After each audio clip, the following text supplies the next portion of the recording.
kids! It's me, Belle. Do you love stories? Me? I love stories and books. What is your favorite story? Today, I'm gonna read to you a story, and it's a real story that really happens to me. And it's called Beauty and the Beast.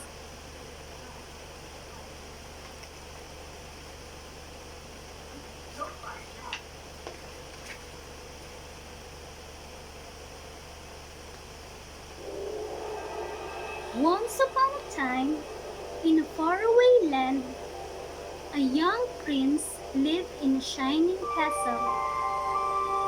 Although he had everything he desired, he was spoiled, selfish, and unkind.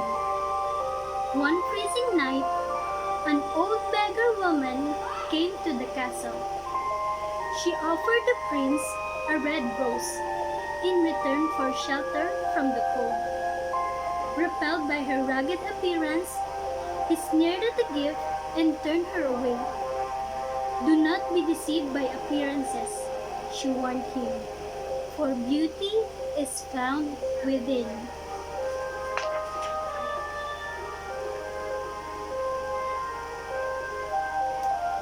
The old woman was really an enchantress who saw that the prince had no love in his heart.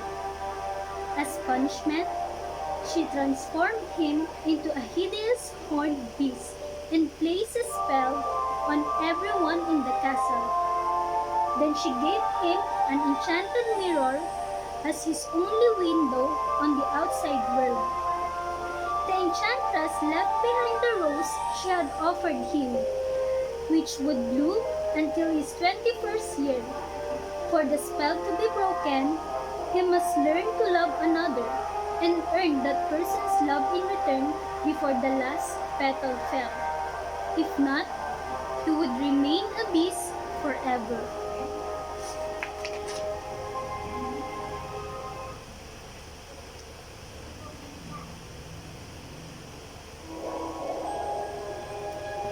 Not far from the castle was a charming little French village.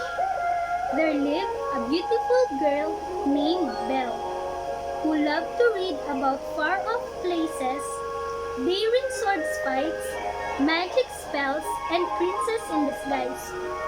She also had her nose in a book, and the villagers laughed at her, even though they liked her. Belle was so different from them.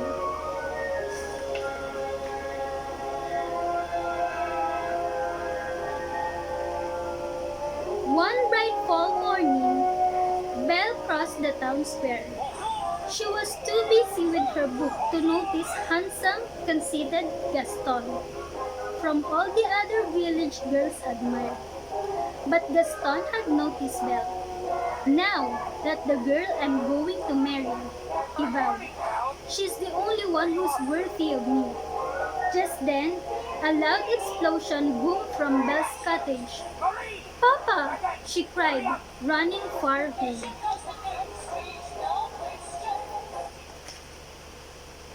In the smoke-filled cottage, Belle was relieved to find her father Maurice in one piece. What happened, Papa? She asked, gazing at the ruins of his newest invention. I'll never get this hunk of junk to work, cried Maurice in frustration, giving his contraption a kick. Yes, you will, Papa, said Belle.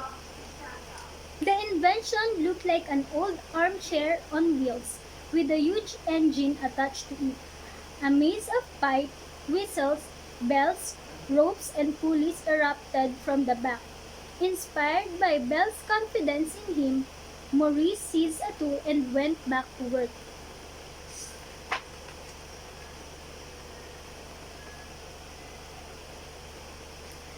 That afternoon, as Maurice set off with the invention, Belle called after her father, "You will win the first prize at the fair."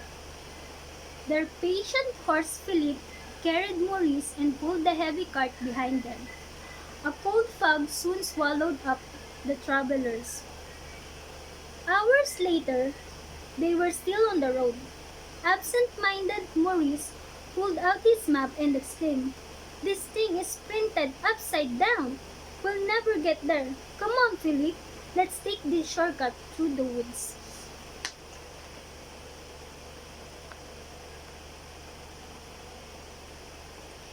Philippe whined nervously at the gathering darkness.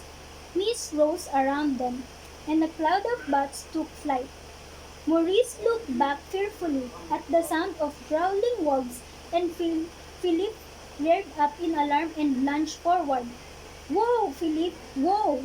cried Maurice, as terrified horse almost ran them over a cliff.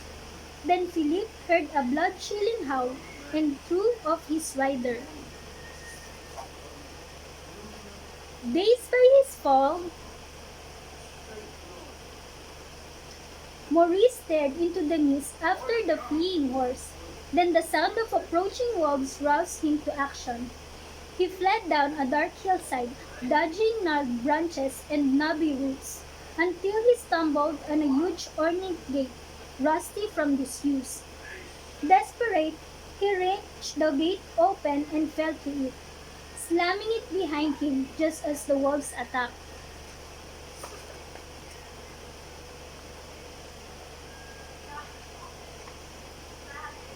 Breathless, Maurice crossed the neglected grounds of a forbidden castle and approached the door. When no one answered his knock, he stepped cautiously inside. "Hello!" he called in the vast echoing chamber. "Not a word?" whispered a mantle clock to a golden candelabra. "Oh, Cogsworth, have a heart!" the candelabra replied. Then he called, "You are welcome here, monsieur." Maurice was amazed to see a talking candelabra.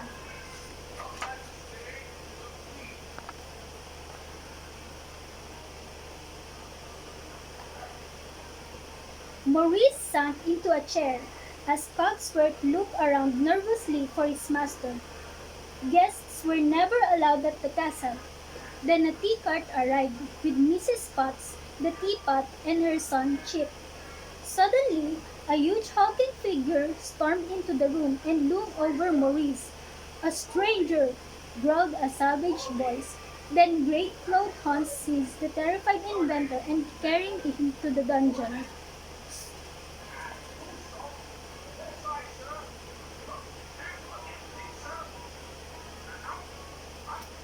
At home in the village, at home in the village, Belle was awaiting her father's return when there was a knock at the door. It was the hunter Gaston, all dressed up. "Come on in," said Belle reluctantly. She didn't know that a crowd had gathered outside to watch Gaston propose to her, then marry her on the spot. Gaston demanded, "Say you marry me." Belle backed up against the door as he advanced her. "I'm very sorry, Gaston," she stammered. But, but, I just don't deserve you. But thanks for asking." Belle's finger found the doorknob and she pulled the door open, causing Gaston to tumble up. He landed in a mud puddle, just as his friends LaFou struck up the wedding band.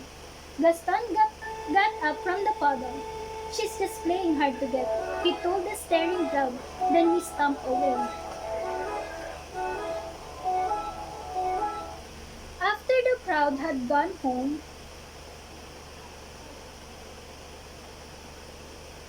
Belle went into the yard to feed the chickens. Hearing a familiar whining, she turned to welcome her father and saw that Philippe had returned alone. "Philippe!" she cried. "Where's Papa?" The big horse snorted and whined anxiously. "What happened?" asked the terrified Belle. "Oh, you must take me to him." Belle gathered her skirt and leaped astride the tired horse, who turned bravely and thundered back toward the dark forest.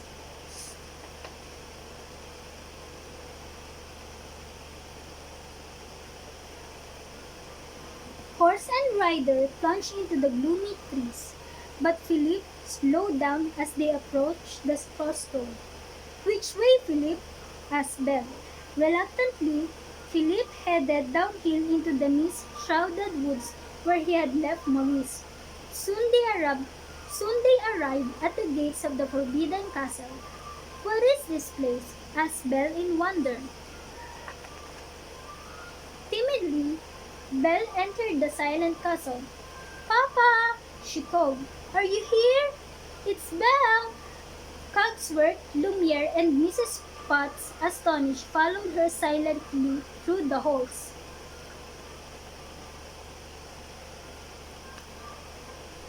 "Don't you see?" Lumiere whispered to Cogsworth and Mrs. Potts. "She's the one we've been waiting for, the one who will break the spell." At last, Belle found Maurice in the remote dungeon. "Oh, Papa!" she exclaims. "Your hands are freezing. We have to get you out of here."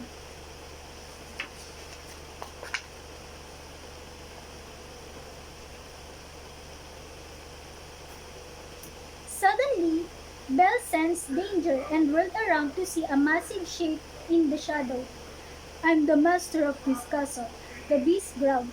"Please," she exclaimed, "let my father out of here. He's sick." "You shouldn't have trespassed here," replied the beast. "Then take me instead," Belle demanded. The beast stepped out of the shadows, and when she saw him clearly, she gasped in horror.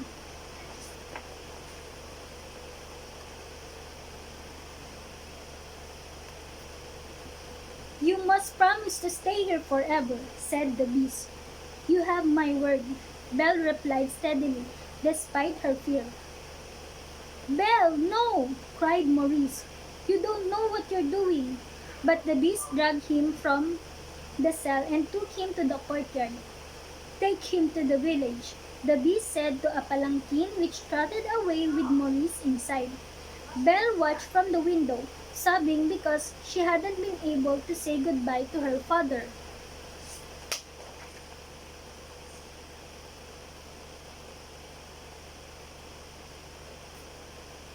The beast returned to the tower to find Belle crying. "I'll show you to your room," he said gruffly, not knowing what else to do. As Belle followed him, he added, "You can go anywhere you like, except the west wing. That's forbidden." The beast opened the door to a comfortable bedroom and said awkwardly, "You'll join me for dinner."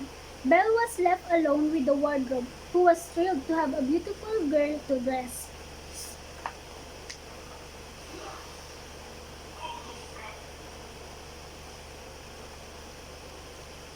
"Well, now," said the wardrobe cheerfully, "what shall we dress you in for dinner?"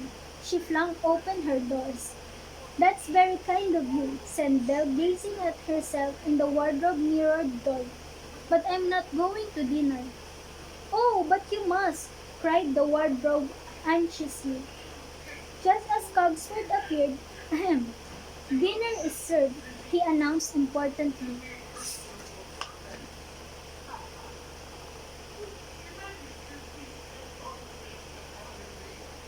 Downstairs, the beast drummed angrily and on the table, as his servants advised him to be patient with their visitor.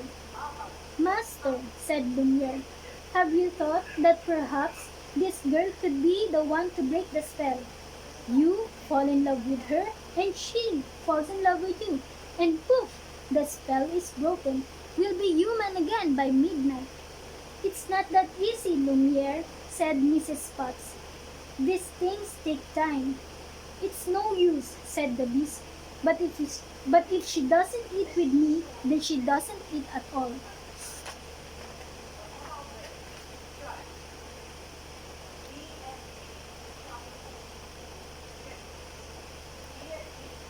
Back in the village at the Tavon, Gaston was brooding about Belle when Maurice burst into the room muddy and wild-eyed. "Help!" she cried. "He's got Belle locked in a dungeon. We must go." "Slow down, Maurice," demanded Gaston. "Who's got Belle locked in a dungeon?" "A beast!" cried Maurice. A horrible, monstrous beast! The others burst out laughing, convinced that the old inventor was crazy. As two of Gaston's cronies were about to hustle Maurice to the door, Gaston narrowed his eyes in thought. Pulling Le Fou aside, he said, I have a plan.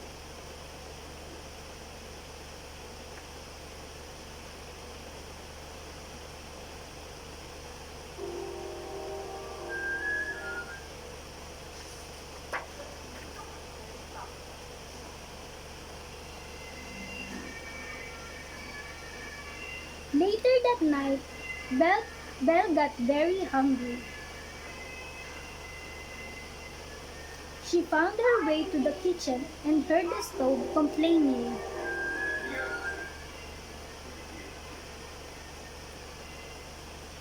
I worked and slaved all day long. And for what? A culinary masterpiece gone to waste? Belle stared curiously at the stove, which fell silent when it saw her. I am a little hungry, Belle confided to Mrs. Potts. You are, cried Mrs. Potts excitedly. Stoke the fire, she called to Cogsworth and Lumiere. Break up the silver. Wake the china. Remember that the master said about feeding her, warned Cogsworth. But Mrs. Potts paid no attention to him.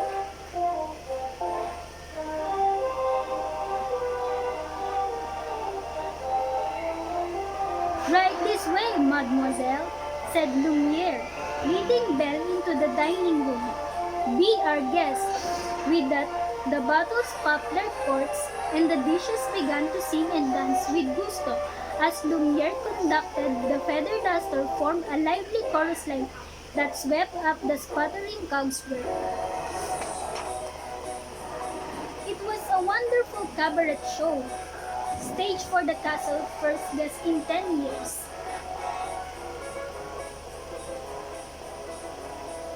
Mrs. Potts bubbled with delight. The serving pieces brought in one delicious course after another. When the banquet was over, Belle stood up and cheered. Bravo! That was wonderful, she exclaimed, clapping. Now I'd like to look around if that's all right.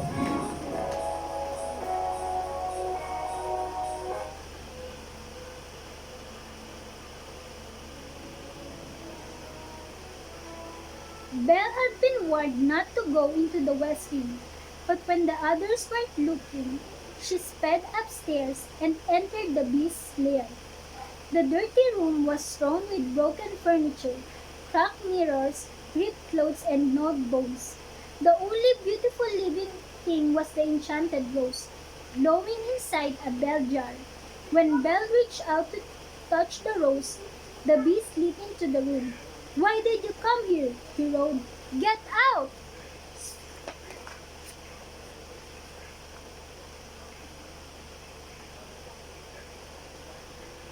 Terrified Belle turned and fled down the stairs. She hurried outside and raced to the stable for Philippe. They escaped from the castle into the freezing night.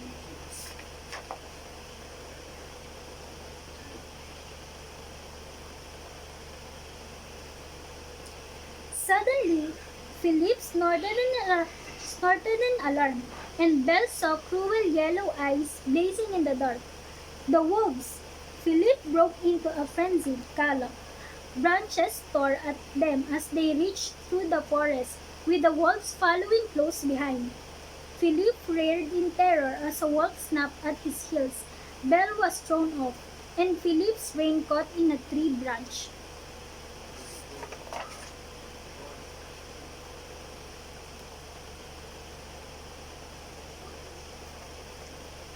Belle seized a sharp branch to defend Philippe. As the wolves closed in on Belle, a huge paw snatched one wolf away. The beast, he grappled with the snarling wolves, flinging them to either side. The forest echoed with the roar of combat.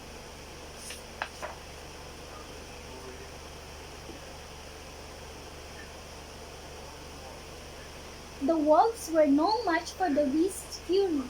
One of them beat his arms before he sent it flying with a sweep of his great paw. The wolf slammed against a tree and lay still. Then the rest of the pack slunk away. The beast staggered and fell to the ground. Belle knew that she could escape, but when she saw that the beast was badly wounded, she stayed.